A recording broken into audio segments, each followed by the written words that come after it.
3 8x8 docks. Dave Robinson will be welding them together. They're going to be one heck of a monster dock. They're 10x8. Oh, okay, there you go, 10x8s. He's put the hinges on. And now the challenge of welding them together.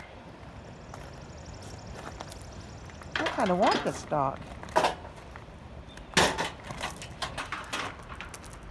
Here in Brecken, Master Aluminum Welding and Repairs.